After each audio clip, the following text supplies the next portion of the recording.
அவர்களை அழைத்து சந்திராயனை பற்றி நீங்கள் தமிழில் பேச வேண்டும் என்று சொன்னேன். எனவே இப்பொழுது அவர் என்னை அழைத்து நீங்கள் மைக்ரோவேவ் ஸ்பெக்ட்ராஸ்கோபியை பற்றி தமிழில் பேச வேண்டும் என்று சொன்ன பொழுது மறுக்க இயலவில்லை. அதே நாளில் சாலமன் பாப்பையா அவர்களும் வந்து பண்பட்ட மனிதனை உருவாக்குவதில் பெரும் பங்கு வகிப்பது கல்விக்கூடமா இல்லமா என்ற பட்டிமன்றத்தையும் நடத்தினார். இந்த தமிழ் பேரவையின் மூலமாக அண்ணாதுரை அவர்களிடம் பழக்கமும் ஏற்பட்டது. நான் முனைவர் பட்டத்தின் போதும் அதன் பின்னரும் மேற்கொண்ட ஆராய்ச்சியை பற்றி கூற வேண்டுமானால் மிக எளிதாக கூறலாம். மூலக்கூறுகள் மாலிகுல் என்று எல்லாருக்கும் தெரியும். எவ்வாறு ஒன்றோடு ஒன்றாக வினை செய்கின்றன, ரியாக்ஷன் என்பதை வினை செய்கின்றன என்று கூறுகள். ஒரு ரியாக்ஷன் நடக்க வேண்டும் என்றால் அதற்கு ஆக்டிவேஷன் எனர்ஜி முக்கியம். அதை தொழிற்படு சக்தி என்று கூறுகிறார்கள். நம் அனைவருக்கும் தெரியும், ஹைட்ரஜன் மூலக்கூறும் ஆக்சிஜன் மூலக்கூறும் இணைந்தால் வாட்டர் H2O உருவாகிவிடும். இதை எக்ஸோதெர்மிக் ரியாக்ஷன் என்று கூறுவார்கள். H2வும் போட்டும் இணையும் பொழுது நிறைய சக்தி வெளிப்பட்டு நீர் உருவாகும். ஆனால் இந்த ரியாக்ஷன் நடப்பதில்லை. அதற்கு காரணம் என்னவென்றால் இதற்கான தொழிற்படு சக்தி ஆக்டிவேஷன் எனர்ஜி கிடையாது. அதை எப்படி மாலிகுல்கள் எடுத்துக்கொள்கின்றன?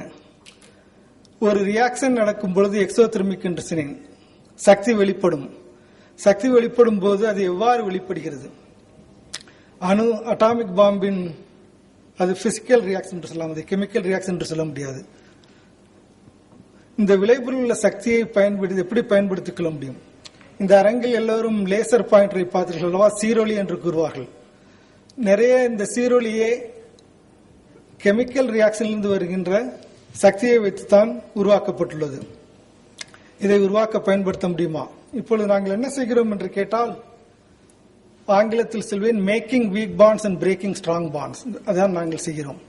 வலுவற்ற மூலக்கூறு பிணைப்பை உருவாக்கவும் வலுவுள்ள இணைவலு பிழிப்பு கோவேலன்ட் பாண்ட் என்று படித்திருக்கலாம் நீங்கள். அதை எப்படி பிரிக்க முடியும்? இரண்டுக்குமே சூப்பர்சானிக் பீம்ஸ், ஒளிமிகை மூலக்கூற்று கற்றை என்று தமிழாக்கியுள்ளோம்.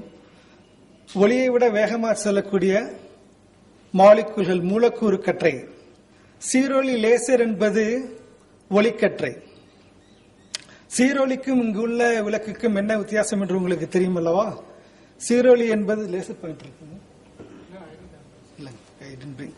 சீரொலியில் நீங்கள் பார்த்தீர்களானால் ஒளி ஒரே திசையில் செல்லும்.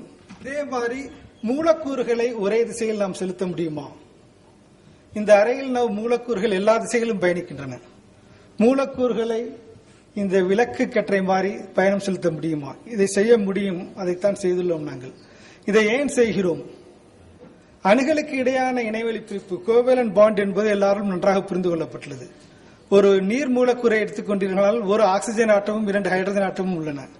ஆக்சிஜனுக்கும் ஹைட்ரஜனுக்கும் இடையே உள்ள பாண்டை பற்றி வேதியியல் வல்லுநர்கள் நன்றாக புரிந்து வைத்துள்ளார்கள். ஆனால் 2 நீர் மூலக்கூறுகளுக்கு இடையே உள்ள இன்டராக்ஷன் பற்றி இன்றும் ஆராய்ச்சி நடந்து கொண்டுள்ளது. அது இன்னும் அவ்வளவு சரியாக புரிந்து கொள்ளப்படவில்லை. கவிஞர் வைரமுத்துவின் கவிதை உங்களுக்கு ஞாபகம் இருக்கும். தண்ணீருக்கும் மண்ணெண்ணெய்க்கும் கல்யாணமா சாமி என்று ஒரு படத்தில் எழுதினார். மதுவுக்கும் தண்ணீருக்கும் என ஏன் அவர் கேட்கவில்லை? இது காலங்காலமாக அறிந்த உண்மை அல்லவா? தண்ணீரும் எண்ணெயும் கலக்காது, மதுவும் தண்ணீரும் கலக்கும். அதை கலந்து மனிதன் செய்யும் வேலைகள் அபாரம். இது நமக்கு காலங்காலமாக தெரிந்தாலும் ஏன் இவை கலக்காது, ஏன் எண்ணெயும் தண்ணீரும் கலக்காது, ஏன் என்று கேட்பதே அறிவியல். இதற்காக நான் எழுதியுள்ள கட்டுரையில் கூறுகிட்டு, இயற்கையை புரிந்து கொள்வதே அறிவியல். இது காலங்காலமாக தெரிந்த உண்மையானாலும் இது ஏன் எண்ணெயும் தண்ணீரும் கலக்காது, மதுவும் தன்னும் ஏன் கலக்கின்றன? இதை நீங்கள் ஒரு மூலக்கூறு வழியாக பார்த்தோமேயானால், இங்கு குறிப்பிட்டுள்ளதுதான் வாட்டர் மாலிகுல், ஒரு நீர் மூலக்கூறு. ஒரு ஆக்சிஜன் ஆட்டம் சிவப்பாக கொடுக்கப்பட்டுள்ளது, 2 ஹைட்ரஜன் ஆட்டம்கள் உள்ளன. மது என்பது ஆல்கஹால், எத்தனால் என்று கூறுகிறார்கள். இதில் 5 CH குரூப்பும் ஒரு OH குரூப்பும் உள்ளன. இது CH3 CH2OH எத்தனால் என்பார்கள். மண்ணெண்ணெய் பல வகைகள் உள்ளன. இவையெல்லாம் ஹைட்ரோ கார்பன்கள் என்று கூறுவார்கள், கார்பன் ஹைட்ரஜன்.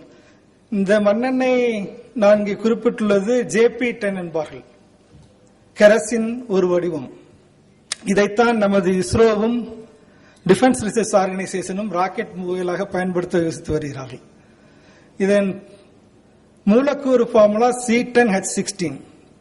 இந்த 3 மாலிகுல்களையும் பார்த்தீர்களானால் தண்ணீரில் 2 OH குரூப்புகள் உள்ளன, ஆல்கஹாலில் 5 CH குரூப்புகளும் 1 OH குரூப்புகளும் உள்ளன, கெரசினில் 1 கார்பன் ஹைட்ரஜன் பாண்ட் மட்டுமே உள்ளது. கெரசின் தவிர நமது வீட்டில் உபயோகப்படுத்தும் குக்கிங் கேஸ் என்பது ஹைட்ரோ கார்பன்ஸ்.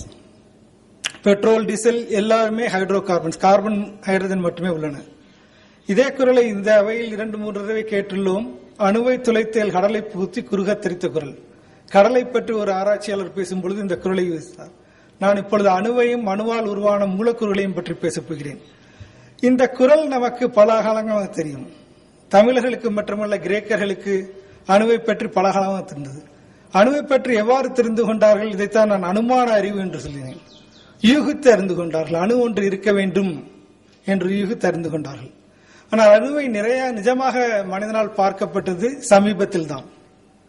20th century 20ஆம் நூற்றாண்டில் தான் பல சோதனை முறையில் அணுவை பற்றி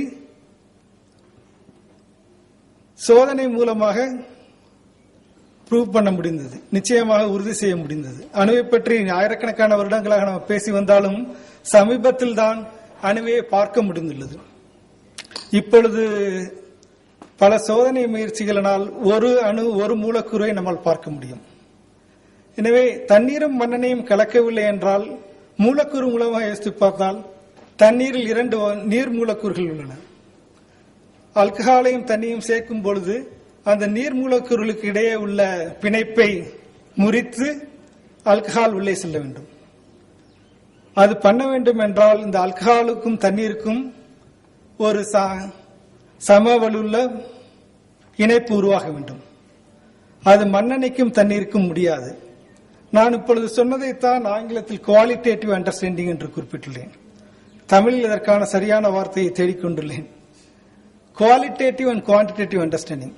அறிவியல் ஏறத்தாழ பலகாலமாக இருந்து வந்தாலும் திருமந்திரத்திலேயே இருந்திருக்கிறது.